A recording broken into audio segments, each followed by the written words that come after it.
মানে ভৰিকেইটা অকণ ইফালে দিয়াচোন মানে আমি মানুহটোৰ পৰা মানে শোৱাৰো শান্তি নাই ক'তনো গৈ আছে ৰাতিখন বাথৰুমৰ পৰা আহিলোঁ চাওঁ অকণমান ওচৰলৈ নাহা কিয় মানে কেনেকে চিঞৰি থাকে শুই থাককচোন সেইফালে ইমান দিনৰ মূৰত আহিছ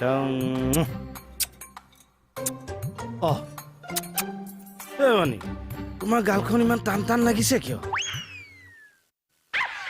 হে হৰি এজনীয়ে হেলমেট পিন্ধি শুইছে মণি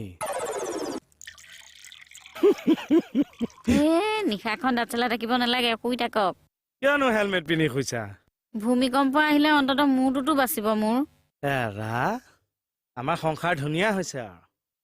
দিনত মানুহজনীক চুম এটা দিব নোৱাৰো মাস্কখনৰ কাৰণে ৰাতি হেলমেটৰ কাৰণে সংসাৰ টচ নচ হৈ গৈছে চৰবাচ্চা কৰোণা আৰু ভূমিকম্পৰ কাৰণে হে ভগৱান এই ৰাতিখন কেনেকে কৰোণা ভূমিকম্পক গালি পাৰি আছে চা লাইটটো বন্ধ কৰি শুই থাকক